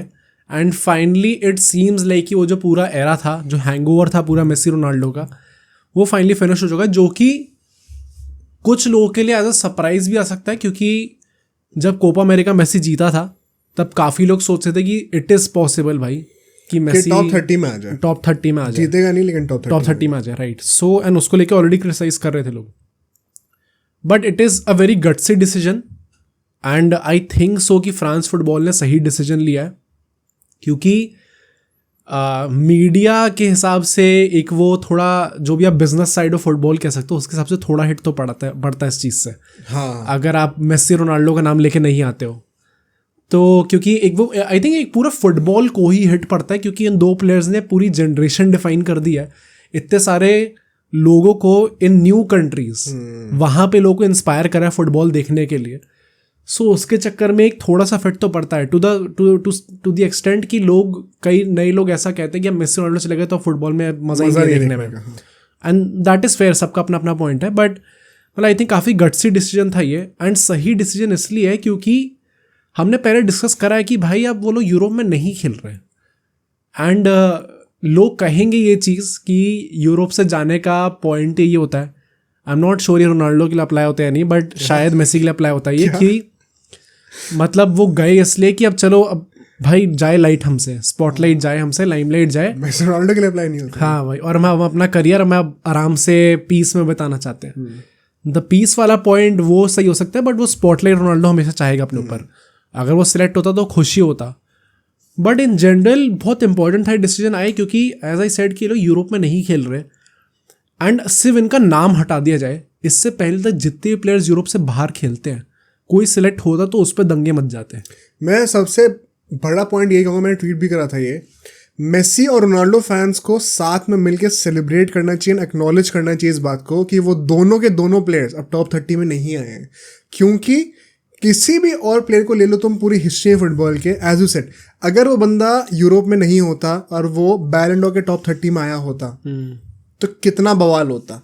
प्लस अब कितना भी परफॉर्म कर लो MLS में या सऊदी लीग में, it is nowhere close to the level of Europe. चाहे वो रोनाल्डो को आप देख लो, यूरोज में 0 गोल थे, अब वो कितना भी जस्टिफाई कर ले, राइट, वो खुद भी जानता है कि वो लेवल अलग है। मेसी को देख लो, उसे कोपा अमेरिका में सिर्फ 1 गोल मारा था, एक असिस्ट दिया था। कितना भी कह लो, सबको पता है कि वो अर्जेंटीना मेसी के बिना जीती है, उसमें उसका कंट्रीब्यूशन था नहीं। तो अगर आप, इनफैक्ट रोनाल्डो का तो केस वैसे भी नहीं बनता था बिकॉज कोई ट्रॉफीज नहीं थी। हाँ, सिर्फ गोल असिस्ट के चक्कर में कभी भी बैलन डॉर नहीं मिलता जब से मेसी रोनाल्डो एरा शुरू हुआ है। ये हाश लगेगा सुनने में, लेकिन ये सच्चाई है, वरना मेसी के पास 10 बैलन डॉर होते हैं। तो लोग मेसी के लिए जो केस बना रहे थे कि कोपा अमेरिका जीत गया है इसलिए उसको दे दो बैलन Dar, it is totally illogical भाई। कोपा अमेरिका जीतना क्राइटेरिया नहीं होता। जब 2021 में मेसी को बैलन डॉर मिला था, it was backed by a campaign जहां पे वो हाईएस्ट स्कोरर, हाईएस्ट असिस्टर और मैन ऑफ द टूर्नामेंट सब कुछ था, तब जाके उसको बैलन डॉर मिला था। प्लस ये बात भी आप अवॉइड नहीं कर सकते कि एक ट्रॉफी जिसका वेट 20 साल से हो रहा है, अगर आप वो फाइनली जीत जाओ तो वो नैरेटिव में हेल्प करता है। राइट। अब Messi World Cup, Copa America, finals में सब जीता हुआ है, अब एक और कोपा अमेरिका जीत जाएगा तो उसकी वैल्यू वो नहीं रहेगी मीडिया के आईज में। तो definitely there was no case, and कोई भी मेसी रोनाल्डो फैन को ये नहीं बोलना चाहिए कि वो दोनों डिजर्व करते थे टॉप 30 में होने का। फॉरगेट द फैक्ट कि वो जीतना डिजर्व करते थे। आई थिंक वही ना, पूरा नैरेटिव भी कोपा अमेरिका जीत गया, सब लोग कह रहे थे कि शायद मेसी आ जाए, बट कोपा अमेरिका के बाद से मेसी एक मैच भी नहीं खेला मतलब लगातार अब वही ना कि भाई वो लाइमलाइट में दिखता ही नहीं है मेसी, क्योंकि वो खेल ही नहीं रहा। सिर्फ 20 या उसके टोटल 23 गेम्स पूरे सीजन में 23 मैचेस हैं, जिसमें उसके 17 गोल है, 13 असिस्ट है।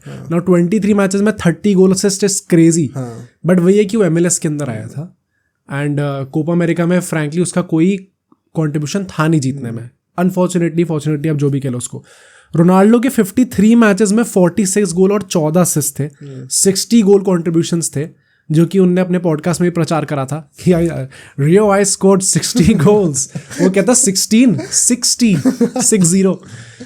तो बट आप मतलब उसका क्या फायदा, यूरो में तो आपका गोल नहीं आया ना अल्टीमेटली। अभी रिसेंटली नहीं है, पेनल्टी शूटआउट के गोल गिनवा रहा था। हाँ, अभी रिसेंटली रोनाल्डो ने गोल मारा एंड अभी कल के मैच में उसने 88th मिनट में आके विनर मार दिया। सो मेरा पूरा पॉइंट ही ये था ना कि, और I am very happy about the fact कि मार्टिनेज ने बाद में ये चीज़ बोली थी कि रोनाल्डो 2 कंसेक्यूटिव गेम्स 90 मिनट्स नहीं खेल सकता। आपको गेम टाइम मैनेज करना पड़ेगा। बोल दिया उसने ये चीज़ बोली है कि आपको प्रोटेक्ट करके रखना पड़ेगा प्लेयर्स को। मैं इस बात से तो अग्री नहीं करता वैसे। नहीं, आई थिंक सही है भाई 2 मैच लगातार नहीं खेल सकता रोनाल्डो। यार खेलने को तो खेल लेगा।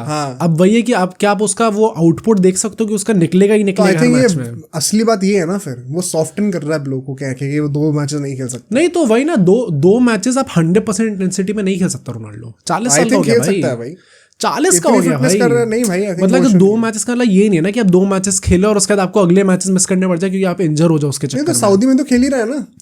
सऊदी का लेवल डिफरेंट है भाई, वो तो कह रहा है कि बहुत मुश्किल है वहाँ खेलना, गर्मी होती है। वो अलग चीज़ है भाई, वो तो कहेगा ही खेलने को। आई थिंक अभी हमने इतने टाइम से बिल्डअप क्या करा कि यूरोप का लेवल डिफरेंट है। नहीं, बट मेरा पॉइंट है अगर वो सऊदी में it's not just about 2 matches, वो 10-15 मैचेस भी लगातार खेलता है, तो वो सिर्फ 2 मैचेस लगातार यूरोप में नहीं खेल सकता। इतना फर्क नहीं होता भाई इंटेंसिटी में। अगर रोनाल्डो को पोर्चुगल में खेलना है तो उसे एक्स्ट्रा एफर्ट डालना पड़ेगा, क्योंकि अगर extra effort in what exactly, physically extra effort डालना पड़ेगा। He will have to run more. अभी जो उसका पहला मैच है जिसमें उसने गोल मार दिया था, किसके अगेंस्ट था आई फॉरगॉट भाई, क्रोएशिया के अगेंस्ट, राइट। तो उसमें वो काफी भागता हुआ दिखा था एंड ये चीज रॉबर्टो मार्टिनेज ने प्रेस कॉन्फ्रेंस में मेंशन करा था, प्री मैच प्रेस कॉन्फ्रेंस में, कि वो क्रोएशिया में यू सॉ कि कितना भाग रहा था रोनाल्डो एंड उसके चक्कर में आपको ऐसे प्लेयर्स को प्रोटेक्ट करके रखना पड़ेगा। तो आई जेन्युइनली फील कि मतलब ऐसा नहीं मैं कह रहा कि स्टार्ट ही नहीं कर सकता वो, बट एटलीस्ट लगातार मैच स्टार्ट ना कराऊँ ना ऐसे एंड में आके, क्योंकि मैंने ट्वीट करा, मैंने ये लिखा है कि रोनाल्डो डिफरेंस बना सकता है अभी भी गेम्स के अंदर, ये क्वालिटी है उसके पास। हाँ, अगर उसके पास इतनी नॉलेज खो दो और अगर रोबर्टो मार्टिनेज में इतना दिमाग हो, इतने गट्स हो कि वो रोनाल्डो को कह सके। ज़िनेडिन ज़िडान ने 34 की एज में रोनाल्डो के साथ ही करना स्टार्ट कर दिया था जब वो गेम्स कम खेला था रियल मैड्रिड के लास्ट 1-2 सीजन में। तो इसको भी करना पड़ेगा एंड आई होप कि रोनाल्डो में खुद इतने दिमाग हो कि वो समझ सकता है। आई थिंक मेन बात रोनाल्डो के ऊपर ही ओनस है। हाँ, क्योंकि रोबर्टो मार्टिनेज खुद भी विलिंग होगा इस चीज के। खुद विलिंग तो हो गई, वो तो वेट कर रहा होगा, बस वही बात है रोनाल्डो खुद से कहते हैं ताकि फिर बली का बकरा रोबर्टो मार्टिनेज बने, right. And I genuinely think अगर वो एज एन इम्पैक्ट प्ले खेलने को तैयार है तो भाई व्हाई नॉट इन द 2026। हाँ, अगर ऐसा है कि आप लास्ट के 40 मिनट में आ जाएगा, लास्ट के सेकंड हाफ में आ जाएगा, तो 45 मिनट खिलाओ भाई। इम्पैक्ट तो क्रिएट कर ही सकता है वो, गोल स्कोरर तो है बंदा। तो अगर ये थोड़ी सी ईगो बैटल होता है देन अगेन थोड़ा टोन डाउन करना पड़ेगा रोनाल्डो को अपना, उसके चक्कर में अगर वो खेल रहा है तो बहुत ही अच्छा। अगर उसको 1000 गोल मारने तो वो नहीं मानेगा इस बात के लिए। यार 1000 गोल में चलो कितने आएंगे, 20 आ जाएंगे पोर्चुगल से। 20 वो क्या मतलब 20 तो भाई बहुत, 20 में तुम कह रहे हो 150 गोल मार देगा पोर्चुगल से वो। नहीं 150 टोटल में हो सकता है भाई। भाई मतलब आई थिंक 20, चलो 20 ना भी है, 11-12 आ जाएंगे गोल मैक्स पोर्चुगल से, बाकी 90 तो अल नसर में ही आने हैं। अल नसर में तो खींचो अपना जितना खींचना है, 1000 ही तो करने हैं।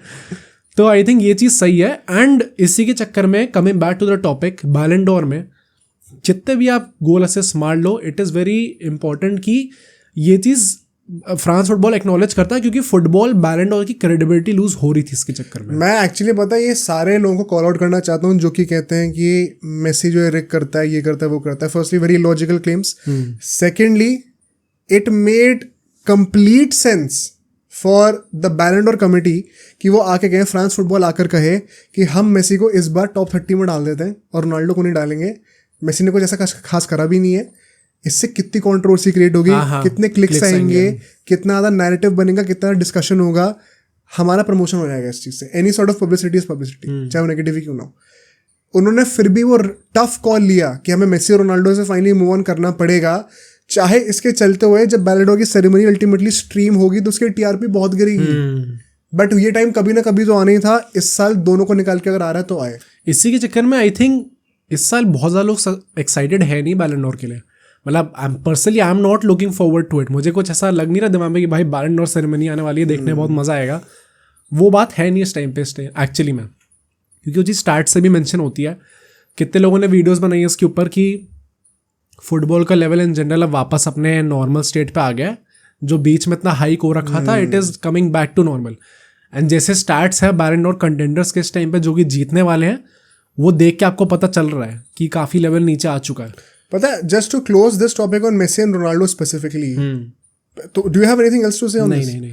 मुझे ये लगता है, मैं ये क्वेश्चन पुट आउट करना चाहता हूँ कि क्या कोई भी स्कोप है कि ये लोग अपना कमबैक बना पाए वापस टॉप 30 में, या फिर ये फाइनल टाइम था और इसका कभी नहीं आ पाएंगे? If Ronaldo delivers an all timer campaign कब? In World Cup. मतलब नहीं होने वाला, मतलब हाँ, मतलब 99.9% है कि नहीं होगी चीज़ें। अगर व्हाट अबाउट मेसी? मेसी का तो भाई आई एम नॉट इवन श्योर कि वो 26 का वर्ल्ड कप खेलेगा। जैसे आसार लग रहे जितने मैचेस वो मिस कर रहे हैं इस टाइम पे, आई डोंट थिंक सो कि इस टाइम पे वो ड्राइव है उसके अंदर कि मैं 26 का वर्ल्ड कप खेलूं।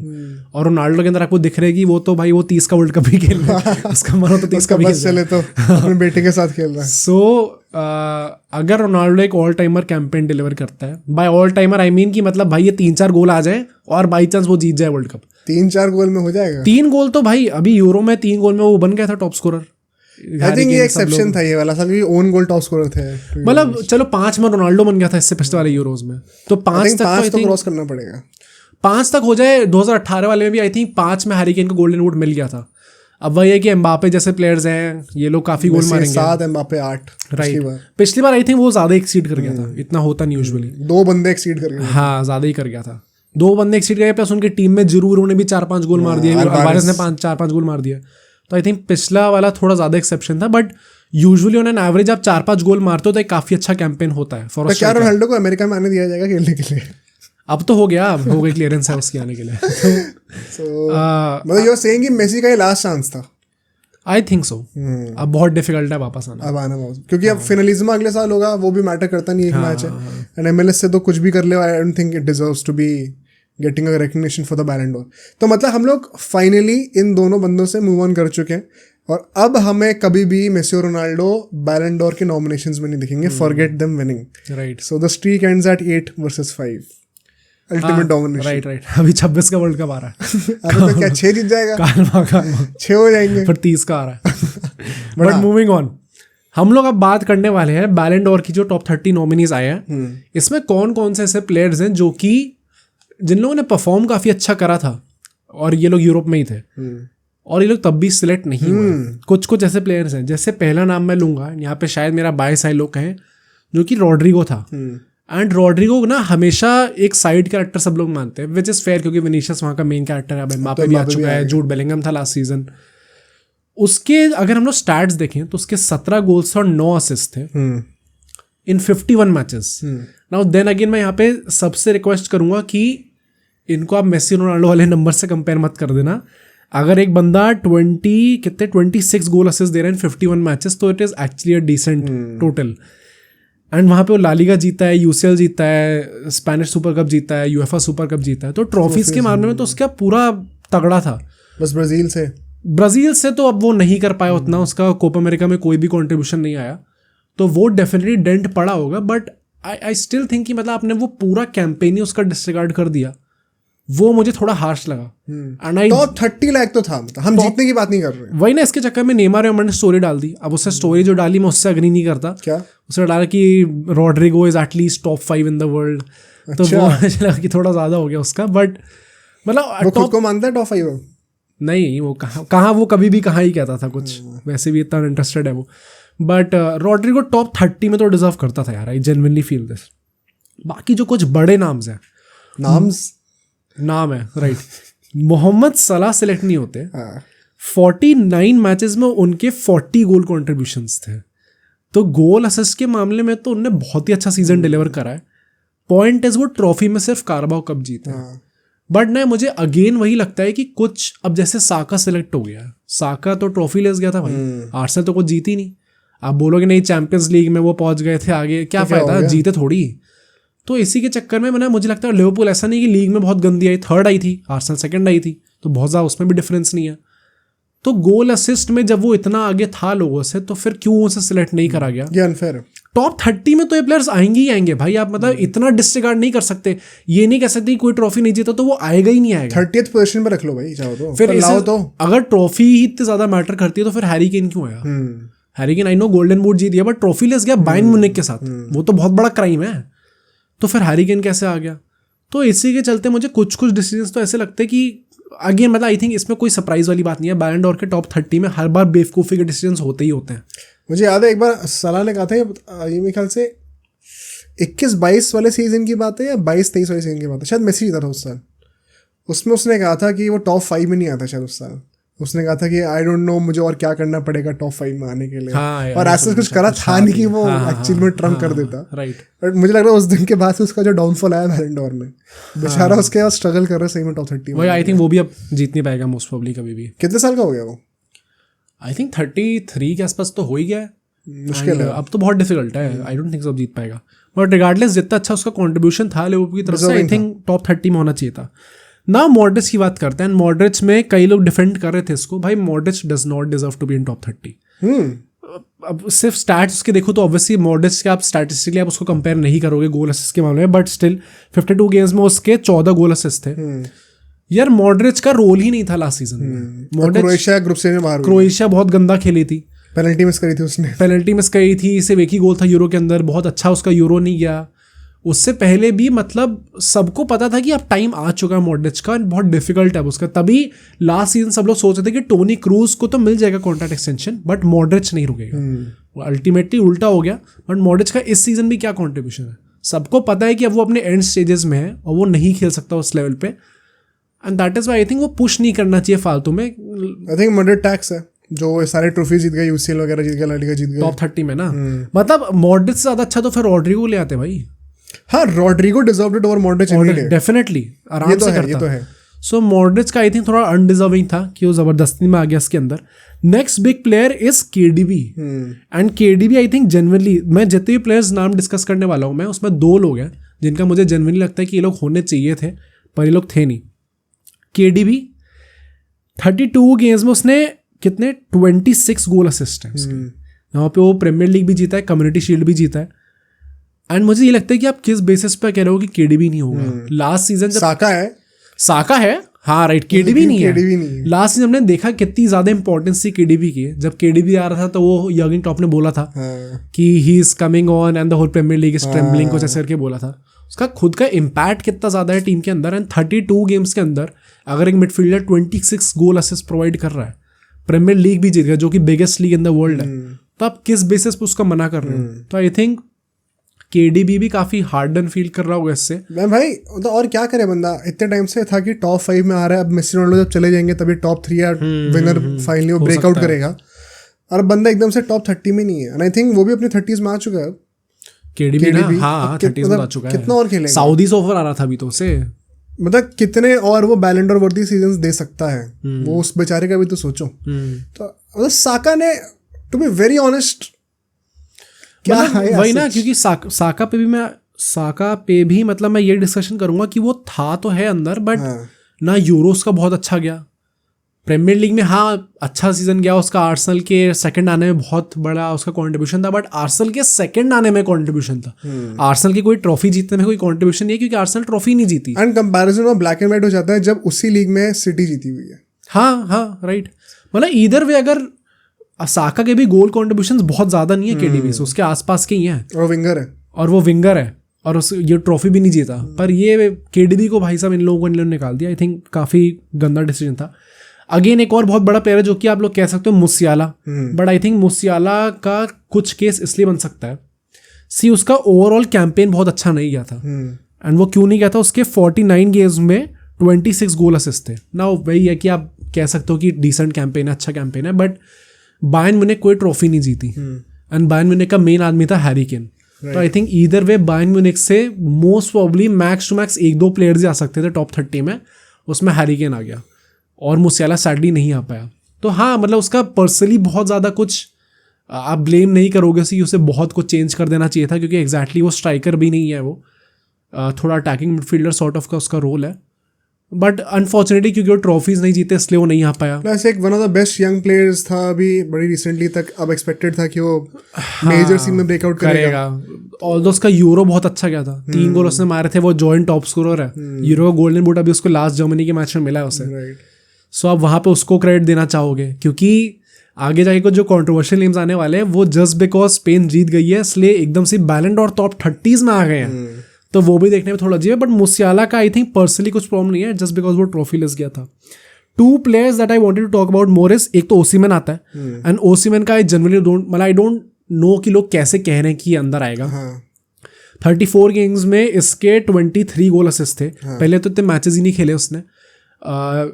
नापोली जो है सीरिया में 10th फिनिश करी थी, तो आई थिंक वो हाइप बनी हुई है इस वक्त इसलिए। हाँ मतलब किस बेसिस पे ट्रॉफी लेस गए थे, 10th फिनिश करी थी ऐसा ट्रॉफी लेस नहीं भाई, मतलब 10th। हाँ भाई डायरेक्टली 10th फिनिश करे थे, तो आप किस बेसिस पे कह रहे हो कि उसको होना चाहिए? आई थिंक बहुत फालतू कंपैरिजन है। And lastly as a Barca what do you think about Lewandowski? Lewandowski का भी मुझे वही लगता है कि जस्ट बिकॉज ट्रॉफी लेस, वैसे उसके stats if you look at it ना, तो उसके 55 गेम्स में 38 गोल असिस्ट है, तो गोल असिस्ट के मामले में बहुत आई थिंक टॉप 30 तो बनता ही था। सेम टॉप 10 में इनका बहुत वो था। हाँ आई थिंक टॉप 30 तो होना चाहिए था।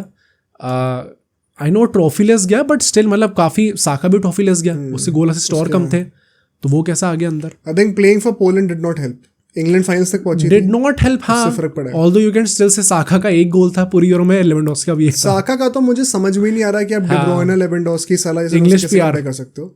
इंग्लिश पीआर है और भी मतलब हो सकता है 1-2 फैक्टर्स मैं क्या ही बोलूं, पर मतलब बिल्कुल सेंसलेस था if you put things in perspective. Right. And जो फाइनली जो 2 प्लेयर्स हैं, यमाल और डैनी ओल्मो, एंड सिंस ये दोनों बार्सा में, I will ask your opinion. Yamal के इन टोटल 61 गेम्स में 8 गोल है और 17 असिस्ट है ना। ऑब्वियसली एक ब्रेकआउट सीजन था यमाल का, उसने काफ़ी अच्छा परफॉर्म करा। यूरो में उसके 3 असिस्ट थे, 1 गोल भी था, तो उसके हिसाब से उसका यूरो कैंपेन भी बहुत अच्छा गया। यंग प्लेयर ऑफ टूर्नामेंट मिला उसको। डू यू थिंक बैलन डॉट टॉप 30, क्योंकि कोपा ट्रॉफी में नॉमिनीज में है एंड 99.9% वो जीतने वाला है, डू यू थिंक बैलन डॉट टॉप 30 में आना चाहिए था? उसे आना चाहिए था। मुझे लगता है कई सारे बार्सा फैंस आर्ग्यू करेंगे कि लास्ट सीजन उसका इम्पैक्ट लेवेंडोस्की से ज़्यादा था टीम में। फेयर। एंड स्पेन से तो उसने यूरोज में करा वो डिबेटेबल है ही नहीं। तो आई थिंक वही हर चीज़ आप इम्पैक्ट पे अगर आप नापने पे आ जाओ तो even greats like Lewandowski would be in contention कि वो शायद इससे कम में थे। तो उस चक्कर में and plus I think Lewandowski and Yamal में से किसी एक को तो होना ही था बैलन टॉप 30 में। ऐसा तो नहीं होता कि बार्सा का एक भी प्लेयर ना हो जो फॉरवर्ड जोन में से। तो I think it had to be Yamal and plus PR also helps. मतलब इन अभी पूरी हाई पर वो नैरेटिव बना हुआ है यमाल के अराउंड। हाँ इन एब्सोल्यूट नंबर्स में भी उसका कंट्रीब्यूशन वैसा नहीं है जैसे लेवेंडोस्की का, बट इम्पैक्ट बहुत ज़्यादा था। इम्पैक्ट बहुत ज़्यादा था भाई। एंड वैसे फिर से साका को कंपेयर कर लेते हैं, दोनों राइट विंगर्स हैं। साका के गोल से ज़्यादा है, वो भी सेकंड आया है, ये भी सेकंड आया है। वो ट्रॉफी लेस गया है, ये यूरो जीता है।